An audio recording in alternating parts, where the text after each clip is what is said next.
And we're really, really delighted today to welcome Thomas Morris. He's written a number of books, including one on heart surgery, believe it or not. But how this particular book, a particularly brilliant book, came about is something which Anna Charleton, who I'm passing the ball to now, will find out. And we're really delighted that you're here. Thank you very much for coming and talking to us, to our little international group, which will become even more international when online. Thank you so much. So over to you, Anna. Thank you. So the Dublin Railway Murder is by Thomas Morris. Hi Thomas, thank you for being here.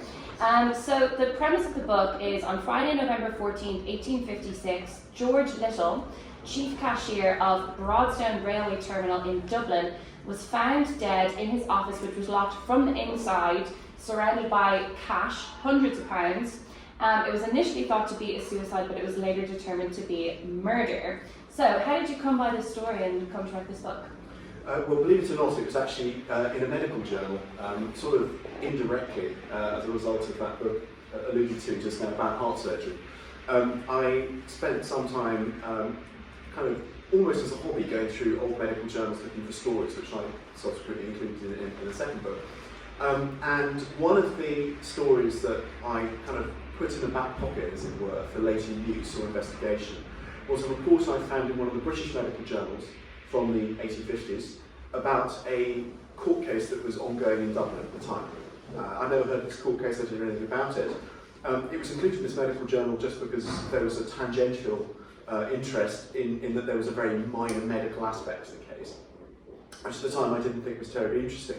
But some months later, I went back to that article and read a bit of it, and it struck me as being a bit like some sort of Agatha Christie murder mystery, in that the section of the court report that was included included a lengthy description of escape routes from a part of a railway station, and the barristers discussing how a murderer might have got in and out of a locked room, bar windows and roofs and various corridors and so on. And I thought it sounded rather intriguing. And it only took a few more minutes to discover that, in fact, the entire court case had been transcribed very accurately, word for word, and published in book form. And that was online. So I dug that out, and then I read that cover to cover and found it absolutely fascinating. The thing read a bit like a thriller. If your thrillers also include an awful lot of kind of legalese and rather detailed discussion of irrelevances. But it was a very intriguing case, and then I looked into it a little further and discovered that there was a lot of newspaper coverage also online, which gave a lot of rather colourful detail which was external to the case, external to the legal case, but actually turned it into a rather fascinating story. And at that point I sort of worked the whole thing up into a book proposal and got going on to this project. And your previous two books were about medical things. You wrote a history of heart surgery and you wrote a book called The History of Exploding Teeth. Were you like an Agatha Christie fan or like a true crime fan before this? To some extent, yes. I mean, I've always had a bit of a, actually, it starts with Sherlock Holmes really, and the two aspects of the story, I suppose, which fed into that enthusiasm were the Victorian period and also the that sort of vintage crime investigation aspect. I mean, in terms of how I choose subjects for books, actually, it just tends to be stories that grab me that I think haven't been told adequately before. So the heart surgery book, I'm not a medic. Actually, I ended up marrying one, but I'm not a medic. I have no specialist knowledge or expertise in that field, but it was a story that I felt was really interesting and which when I looked into, I discovered hadn't really been told, certainly in the English language literature. So this was another of those really. It was a sort of story that had aspects which I thought were really fascinating and were worthy of exploration. And so I just wanted to look into it and then tell the story to other people to learn about it. And we're going to get into more of the story in a second, but first I want to talk a little bit about true crime, because like young millennials and Gen Z is sort of this room's age group where like true crime is huge at the moment, like it's everywhere you look. And it's dealt with in a lot of sort of weird ways. Like I was looking on, I watched this girl on YouTube called Bailey Sarian who describes murders in graphic detail while doing her makeup. And I saw someone post on Twitter the other week saying, imagine you got murdered and some girl skipped your episode of Forensic Files because it was too boring. Like we're very like desensitized, my generation, to true crime. So I was wondering, having written about true crime, What do you think is the best way of dealing with it in like a sensitive way? What do you think is the most respectful way of going about writing about true crime?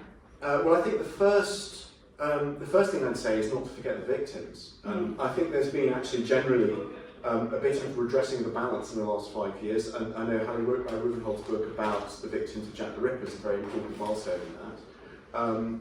It was something I was particularly worried about as I wrote this, and in fact it's very striking if you look at the contemporary coverage of this case.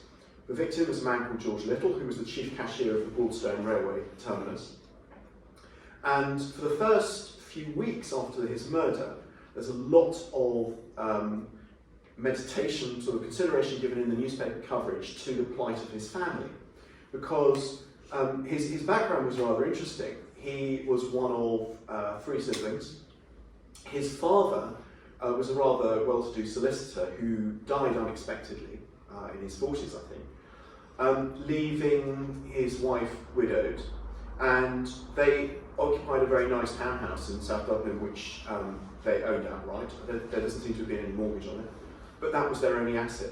And the only income in the household was provided by George, who had this decent job, although not fabulously well paid, but he was a clerk on a clerk's salary. The other brother, who was trained as an engineer, was expected to contribute to the household income, but actually emigrated to Canada.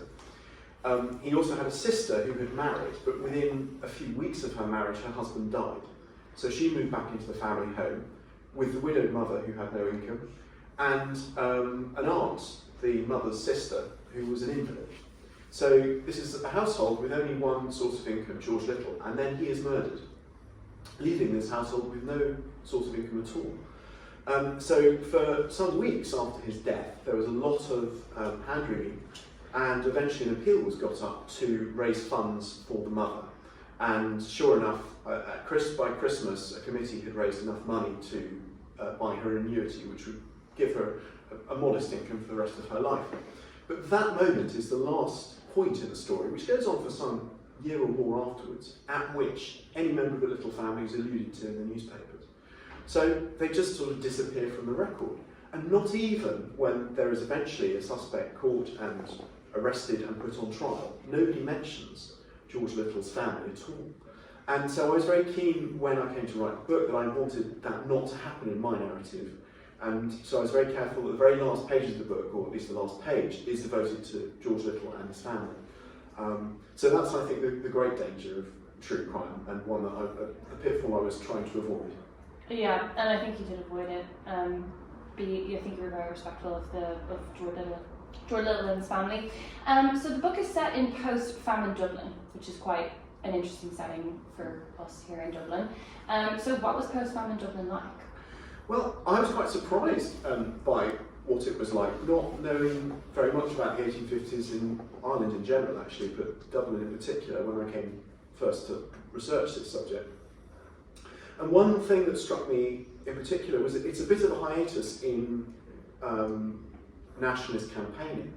The 1840s have been very active. There's a lot going on in early 1840s, and then reaching a peak really in 1848, when you have the Young Ireland Rebellion, which wasn't centred in Dublin, but its ripples were certainly felt here.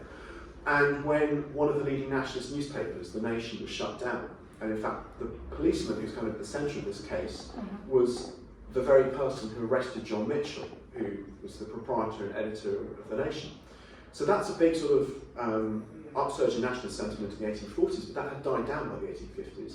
And when you look through the newspapers, there's not very much in the way of organisation going on. But I suppose into that void, or maybe the reason for that hiatus, was the famine and the huge waves of emigration which had occurred going into the early 1850s. And a lot of the victims of the famine and their families had come into Dublin at that time. So there's a kind of sizable transient population going on in Dublin. But also set against that, and this was the most unexpected aspect to me really, when you consider that the countryside at this time was a very dangerous place, so dangerous that the Irish government was required by Act of Parliament in London to submit figures on what were known as the outrages every year, broken down by month and into types of offence. And these figures detail in excruciating, the figures detail excruciating detail really the number of deaths and violent crimes that were committed in the countryside. Huge numbers. But in Dublin, there's very little crime at all. And in fact, the most recent murder I could find before this one in 1856 had taken place in 1842. A period of 15 years without a single murder in Dublin, which seems extraordinary. And if you look at the crime pages of the newspapers at this point, the most serious things you see, generally speaking, are sort of thefts of food, very often from impoverished families, taking place, perpetrated by members of impoverished families, many of whom I suspect had come in from the countryside. So, yes, you've got the aftermath of the famine, but at the same time, this weird anomaly that the centre of Dublin seems to be quite a safe and contented place in many ways. And George Little was found dead in his office with loads of money in the room, and it was locked from the inside. So the initial reason they thought that he had taken his own life as opposed to been murdered is because most of the money looked like it was still there. Yeah, that was there were several reasons actually, one of which I think is quite interesting, but the main reason, as you say, there was a lot of money, hundreds of pounds, when... and a farmer at that time was only earning like £20 a year or something, wasn't it? Yeah, and labourers were earning very, very little money. So the situation was that one morning George Little doesn't turn up for work, and it also happens that he hasn't been home the previous night. So his sister turned up at the railway station saying, "My brother did not return from work last night, do you know where he is?" And at this point they realised that his office was locked and that it was possible he was behind the door. So they broke the door down, and there he was, dead, lying on his back in a pool of blood underneath his desk, surrounded by piles of cash, notes, gold, silver, huge amounts. And it seemed that he'd been killed while in the act of doing his weekly accounts, totting up all the takings on the railway line, which were unusually large that day because that week was one of the big annual fairs at Mullingar, which was the big sort of horse fair in particular. It was the Mullingar Horse Fair. Mullingar Horse Fair, yeah. And there'd been a lot of transit on the line. People used to take livestock in those days on the railway as well as passengers. So they'd taken hundreds of pounds at all the stations in between. And all that cash taken on the whole line was counted in Dublin and then sent off to the bank from there. So he'd been in the act of doing this and had been found dead. And so, yes, they thought that he'd probably killed himself because whoever had killed him had not bothered to take this great pile of money. But there's another reason which is quite interesting, which is that this was a period when there was fraud on railways routinely. In fact, there was a sort of epidemic of corporate fraud in Britain and Ireland in general. There had been 2 or 3 really notorious cases in Britain that year, and in fact that very morning one of the worst cases had been discovered and reported in the Dublin newspapers. So it was kind of natural to think that maybe the man who was actually tasked, whose responsibility was counting all the money on the line, if he had been defrauding the company systematically for 6 months and had just been caught doing it, then it was quite plausible that he might put an end to his own life in his own office. Oh yeah, totally. I mean, it's super plausible. But the investigation involved a lot of people lying and a lot of different stories. And Garda Superintendent Augustus Guy was the one who led the investigation. So how did that kind of go down? So this is a police force that had absolutely no expertise in investigating murders. Yeah, because there were none that took place in Dublin. Yeah. And also, there's an important contextual thing here as well, which is that the Metropolitan Police, as it was then, Dublin Metropolitan Police, which had been set up in the 1830s on the model of the London Metropolitan Police. So they basically looked at the model of the London Police and then just transplanted it to Dublin. And the detective division was very new. It had only been instituted in 1841, within actually a couple of months of London doing the same thing. But the 2 detective departments, London and Dublin, went down rather different paths. In London it was just a detective department, and they were received badly at first because the population didn't really like having plainclothes officers snooping around them on their daily business. They thought if there was going to be a police force, they should wear uniforms in the open and everybody knew who they were. They didn't want spies around the place. But they were so good at clearing up serious crimes, robberies, murders, whatever, that London quickly accepted them. But in Dublin, within a couple of years, the government was using them as a de facto secret police. They were using them as informants. They actually did things like shut down munitions factories and places where they were manufacturing rifles for use by Republican forces. And it was a secret police. They weren't really there for investigating murders. So it turns out they weren't very good at it. And the man who was called in to lead the investigation within the first few days was a man called Superintendent Augustus Guy. Now, he wasn't actually attached to the detectives. He was attached to the Docklands police, but the guy who ran the detective division, which is G division, was off sick, so he couldn't run it. So they got Detective Guy in as the most experienced detective in the city. He had been attached to G division for a while, but then had been moved out. So he was brought in, but he was a very unpopular figure with a lot of Dubliners because he was the man who had arrested John Mitchell in 1848. He was associated with the sort of British forces of resistance against nationalism, and moreover, he was born in London. He had a London accent. So you've got this kind of rather complex sort of political situation playing out as well. He's got to overcome his hostility of the locals as well as investigating a murder. And in fact, the police made a lot of very basic errors straight away. They didn't protect the crime scene, so members of the public were trampling across it. But there had been numerous railway employees had just come in to take a look. The doctors had come in to see what they could do.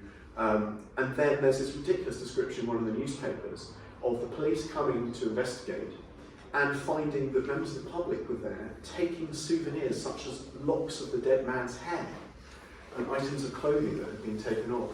So it was a little bit farcical in the early stages of the investigation. So they initially had 5 suspects, which they then narrowed down to 1. So how did they land on James Spallin? Well, months later. And in fact, so when I wrote what was essentially the first draft of this book based on little more than the newspaper account, which is very extensive, and the trial, which includes a lot of information about the early investigation. But then I came over to Dublin, thankfully just before lockdown, and had a look around the National Archives, yeah, which contains the Chief Secretary's Office papers.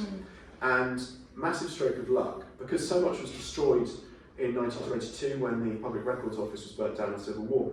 But the Chief Secretary's Office papers were kept separately. They were kept in Dublin Castle. And amazingly, the interviews, all the police interviews have survived. They were transcribed. And so you have all the interviews from all the people who were talked to in the initial stage of the investigation. They piled massive resources into this investigation. They had dozens of officers all over the station for a period of about 2.5 months. And they interviewed everybody there, all the employees of the railway company who had any business in the building when the murder took place. So there were huge amounts of minutiae of what happened and who was where and when and so on. And in fact, they identified, I think it's 14 suspects are alluded to in a single letter by one of the solicitors who was involved in this case. Many of whom were ruled out, but there were probably half a dozen plausible suspects who were interrogated at length. And none of these investigations actually went anywhere. A couple of times they thought they had enough evidence to charge somebody, and then it fell through for some very good reason. It was. And of course, this is long pre-DNA. Yes, and they had no forensic evidence. There was actually a very early forensic chemist involved, but every time he was sent a piece of evidence with a request to see if he could find some blood on something or whether he could identify the brand of paint, he'd write a letter back saying, "I'm afraid there's nothing here that I can tell you." And in fact, in the ensuing trial, he comes on the stand simply to say, "I don't know what this is or why I was sent to it." But in answer to your question, there was a 6-month period where the investigation was quite active, and then it all died down because they had absolutely nothing on anybody. The prime suspect the police were very interested in for a long period was tailed. There was 24-hour surveillance on him from a period beginning in January and ending at least after May. I know that because there's a letter surviving from May where the police officer reports on what this chap was doing, and he's essentially going out to a pub, then meeting somebody in a hotel and then going home, and all the police officers can say is, well, I know he was back after 2 a.m, so this is a little bit suspicious. But he had nothing to do with it. And so the investigation was almost wound down in June, which is 7 months after the murder, at which point a woman walked into a police, walked into a police station and said, my husband is the murderer and I can prove it. And this woman was Mrs. Spollen, married to James Spollen, who was a handyman who worked at the station. And she claimed that she had seen him come home from work one evening with his clothes covered in blood and carrying a bucket containing money, which she said he had taken from George Little's office. So they had what they thought was an eyewitness, somebody who could say firmly, this is the man who killed George Little. And there was about £300 missing from George Little's office. About that. But that would have been like millions, tens of millions in today's money. Certainly tens of thousands. Yeah. I mean, it was a very large sum of money. Yeah. And crucially, she was able to lead police to two of the hiding places where this money had been stashed by whoever killed George Little. Okay, so an eyewitness account and he had the money. Why was he not convicted? So, well, now we get into the niceties of the Irish and to some extent, well, in fact, definitely English legal system as well. Back then. So the police thought, this is wonderful, we have absolutely, copper-bottomed evidence. She was able to identify the caches of where the money had been. She contradicted alibis that had been given. And she also said that her children had witnessed the father coming home with this money and with his bloodstain. And the police officer in charge, Superintendent Guy, went straight to the police office in Cable Street. I walked past it earlier actually. It's now a Chinese restaurant, a Vietnamese restaurant. And attached to that police office was the police court, where the police magistrate sat to commit criminals or defendants for trial elsewhere. And he went and spoke to the police magistrate and said, we've got the murderer of George Little, I'd like him committed for trial. And the magistrate said, well, on whose evidence are you going to base this prosecution? And he said, well, his wife has placed him in the room on the day of the murder. She's led us to the money and she's told us where to look for the murder weapon. It's absolutely open and shut. And the magistrate said, but you can't possibly do that. And the reason was that in the 1850s, a wife was not deemed competent to give evidence against her own husband. There was only one exception to that, and that was if the husband was alleged to have assaulted the wife. But in all other circumstances, the wife was regarded as the possession, not merely the possession of the husband, but also part and parcel, part of essentially the same person as the husband. The two could not be separated in law, which meant that she was not competent to give evidence, and which meant in turn that the police had to find other evidence on which to base their charges. Just a quick thing, was the husband allowed to give evidence against the wife? That's a very good question. I'm not sure I know that. I would assume that the answer is probably yes. I'm not sure. I'm not sure, because the phrase is deemed inseparable in law, so I'm not sure that that would be the case, but yeah. I'm happy to be corrected if I'm not there. But just worth saying, that provision was not changed until 1897, when a new, I think it's a new Criminal Evidence Act came in, but that was the case, it remained the case for almost the rest of the 19th century. Yeah, and I think of a couple of other examples where wives haven't been compelled to give evidence against husbands when they've quite obviously committed a crime. So he was not convicted, but there's still another plot twist. So what is phrenology? Oh, well, can I, just before I get on to that, yeah. I mean, we should say there was a trial, and a very sensational one, despite the fact that she was not allowed to give evidence. Was it sensational to the level of Johnny Depp and Amber Heard? More. Yeah. Why is that? More so.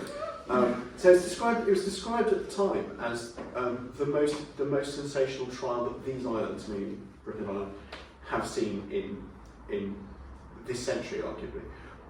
And this was a decade that has seen a lot of very sensational trials. There was a big poisoning case that just finished in Edinburgh. There were several other. William Palmer The original poisoner had just been convicted and hanged. There were a lot of very celebrated, as it were, notorious murderers had been recently placed on trial, and there had been wall-to-wall press coverage, and this one seems to have eclipsed all of them. I don't know quite why it's been so forgotten in comparison to some of those others, but all the newspapers were publishing transcriptions of the whole day's events in court, with often engravings and illustrations of the crime scene and so on.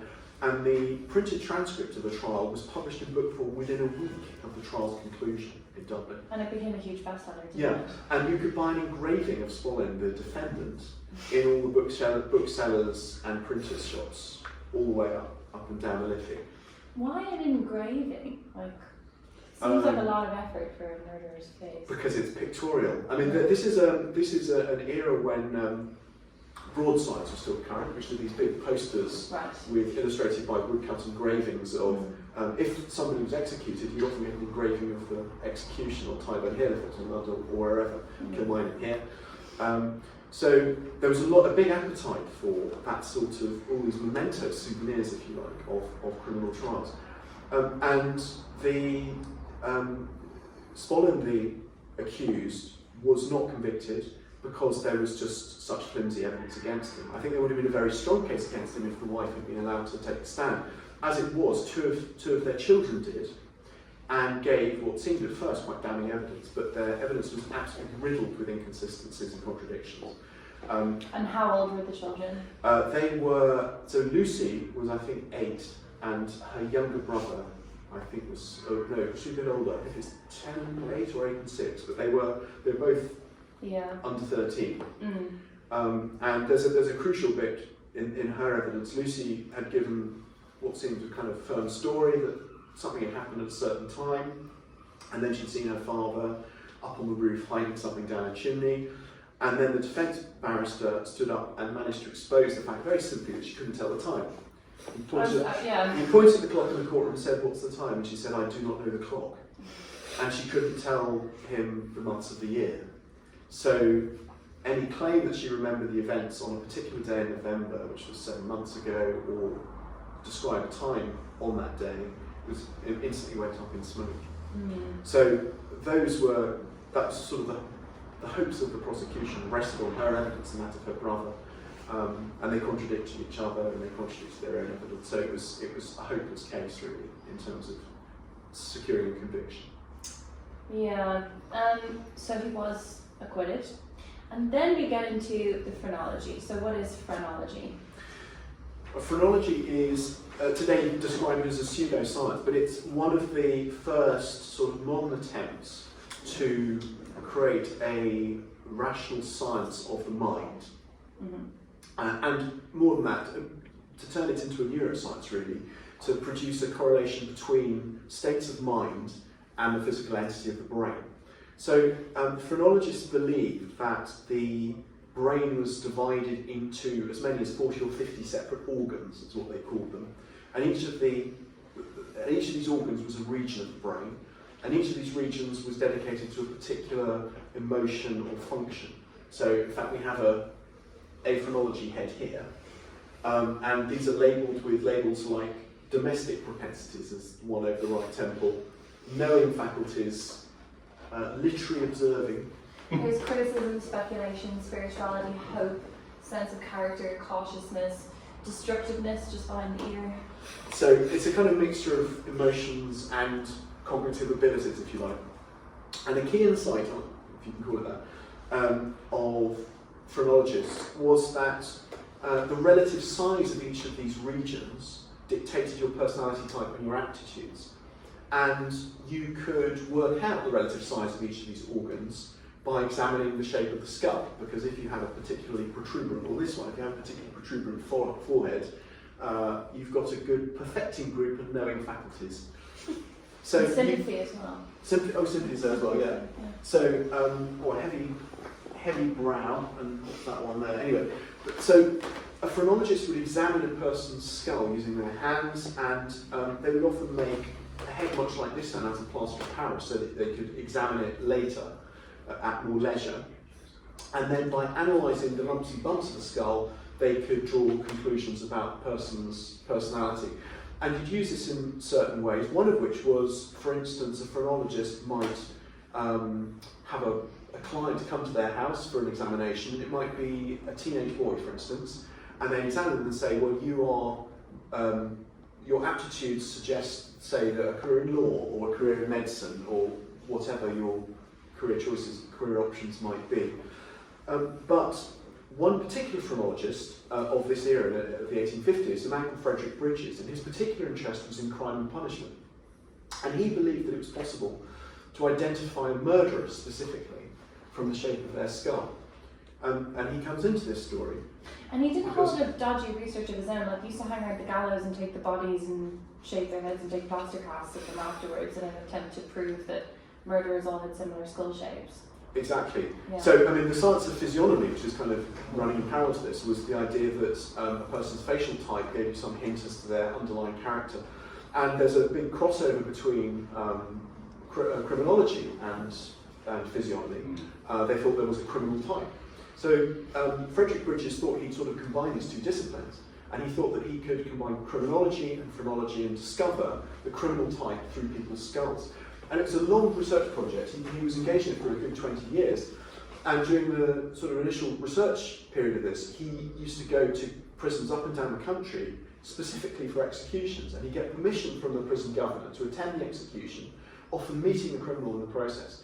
And then after the execution, he would go with the prison doctor and the governor and the chaplain to wherever the body was being laid out. And then he would be permitted to examine the skull and to create a plaster cast of the skull. And then he'd take this home and examine it and catalogue it. And he had this macabre sort of chamber of horrors in his home in Liverpool, which contained all of these plaster casts labelled neatly with the name of the criminal from whom it had been taken, and bringing attention to any features that he thought were of particular interest. And from this study, which lasted some years, he wrote a whole book about it incidentally, you can see it online. He came up with one distinct measurement, which he decided was the indicator of a murderer, a means of distinguishing between a murderer and a normal member of the population. And it was an angle, which if you sort of draw a triangle where the apex is at the ear, and then one line goes up to the brow and another goes down to the jaw, he called this the basophrenemetric angle, basilophrenometric angle. And if the value of this angle was above a certain threshold, I think it's 30 degrees. 45. 45, thank you. That indicated that the person was almost certainly a murderer, and less than this region, he was almost certainly not a murderer. And he became fascinated by Spolin, because Spolin was somebody who the general public regarded as a murderer, but who had been released and found not guilty, and that therefore meant he was at liberty and could be studied while still alive. So it became his sort of mission to meet Spolin, to befriend him, and then to examine his skull, because he thought that using his techniques he would be able to put beyond doubt whether Spolin was a murderer. Yeah, I mean, it's so interesting because I'm pretty sure that Joseph Mengele, the Nazi doctor, did his university dissertation on something very similar, but has had a racial element to it. Did Bridges ever have a racial element to his? Not as far as I know, no. Okay. No, there's, I mean, his books are full of, non-white people are often labelled as sort of primitive types in books of this type at this era, and I'm sure he was as prey to those sorts of prejudices as any. Yeah. Well, him and the two of them eventually met, Bridges, and I keep on saying Frederick Bridgers, like Phoebe Bridgers, but it's Bridges. The pair of them met when James Spolin, he left Ireland and went to Liverpool, didn't he?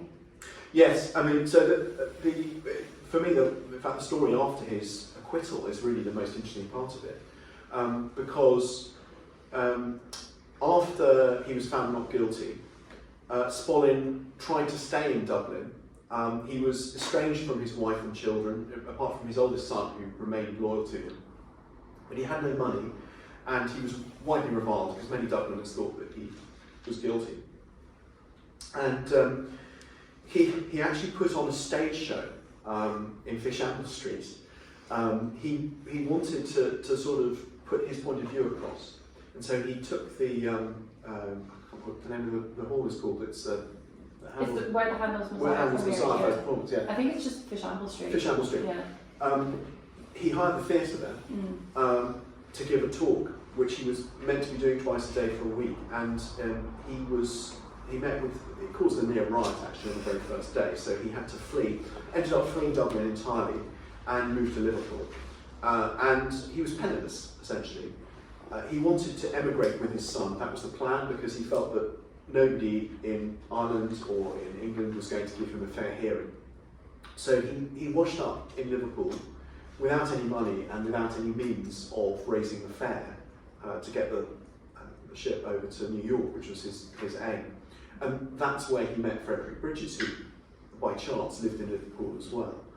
And there's, in fact, quite an interesting account of this period by Frederick Bridges himself, who kept a diary and wrote about his encounters with James Spolin. And he was absolutely, he's absolutely honest about it. He wanted to befriend him so that he could take a plaster cast of his skull. That's the only reason he wanted to know Spolin.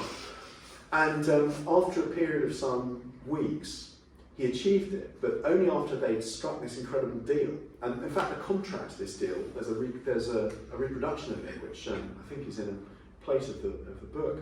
Yeah. But they eventually signed a contract under the terms of which the phrenologist Frederick Bridges agreed to pay Spolin's fare to New York in return for Spolin giving him exclusive rights to his skull, by which was meant two early photographs were taken of Frederick Bridges' head, and a plaster cast, not dissimilar to this one, was made. There are photographs of this still surviving, by the way. And there's a great clause in this contract where Spolin agrees to give nobody else a photograph of his head.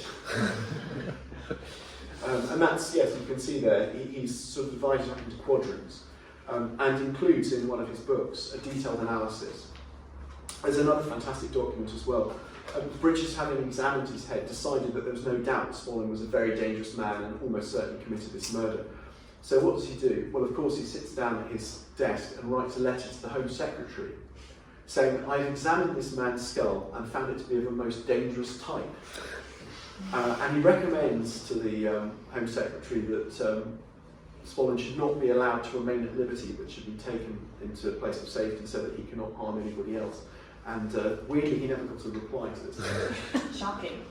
Was phrenology as much of a pseudoscience then as it is now? Was he was this guy Frederick Bridges, was he a clown, or was he taken seriously by anyone? He was taken more seriously than he deserved to, I'd say. The heyday of phrenology was actually quite a lot earlier. It had emerged in the 1790s, and its heyday in Britain certainly was in the 1820s and 1830s. By the 1840s, people were beginning to realise it was nonsense. And in fact, the first physiology experiments on regions of the brain, localising separate functions of the brain, had been taking place in France. It's the golden era for physiology in France, experimental physiology. And they were starting to realise that actually the regions identified by the phrenologists bore no relation to what was actually being seen in experiments. So, although there was still a phrenology journal or two, and the occasional eccentric phrenologist like Frederick Bridges still active, few scientists were actually taking it seriously. There is one interesting anomaly here, which is that the British Prime Minister was actually a great fan, and it's just gone from my mind which Prime Minister it is now. He'd just been defenestrated, removed from office in 1857 when his trial took place. Which Prime Minister is it? It's Palmerston. Viscount Palmerston. Yes. Lord Palmerston. Lord Palmerston, yeah. Was a great fan of phrenology and ended up giving a sum of something like £200 out of Treasury funds to Frederick Bridges to continue his research. But he was essentially a bit of a quack, I think. He had a couple of books which did reasonably well. He ran what he called the Phrenological Institution, which if you look it up in street directories of the day, you find it was a modest sort of townhouse in Liverpool. It was just like, his address was I think 56 Mount Pleasant, Liverpool. It was just a sort of 2-up, 2-down house which he had stuck a brass plate on the front called the Phrenological Institute. But nobody seems to have taken him terribly seriously outside his own small circle. So his finding of James Spallin as having an angle of over 45 degrees didn't actually change anything? It had absolutely no impact anywhere, no. I mean, he includes it in his textbook on phrenology, he includes it as a case study in the later edition. But his attempts to interest the government, he was unlucky in some ways. Palmerston had just been removed from office when this trial took place. He was sort of in the wilderness. Yeah. He later went back into government, but by that time this issue had died down. But he was actually granted a primary audience with Palmerston at one point, when he, as leader of the opposition, was kind of, I think, twiddling his thumbs working out what to do next. But no, he never seems to have had any access to the corridors, apparently had any influence on public policy or anything like that.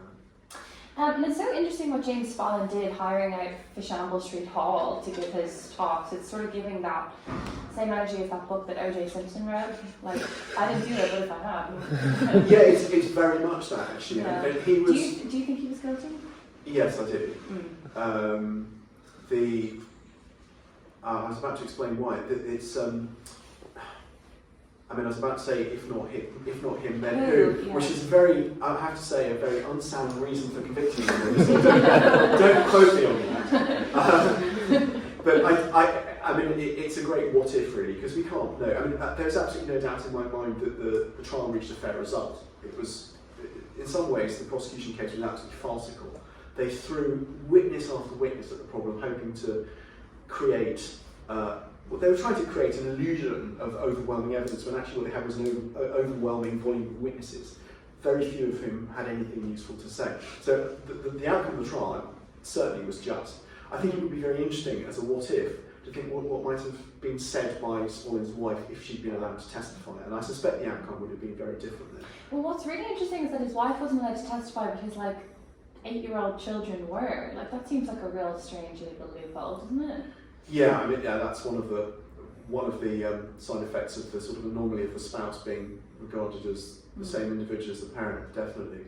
I mean, of course, the other thing is that there was forensic technique and forensic evidence was completely lacking. They had. Well, it was lacking in the O.J. Simpson trial. Like they didn't.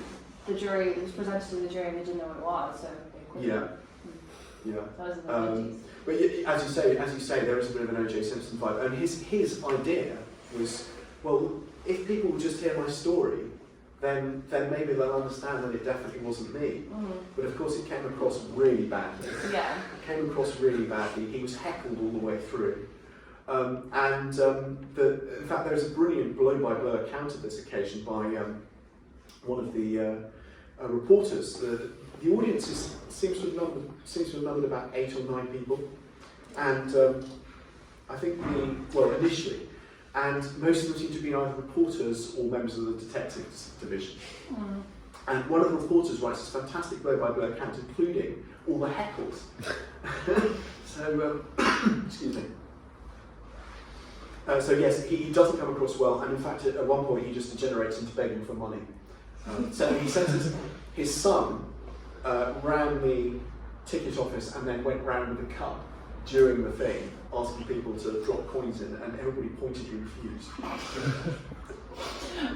Well, I think we're running out of time now, but the book is great. I can't recommend it enough. Like, there's so much that we've left out of this conversation. There's so many twists and turns.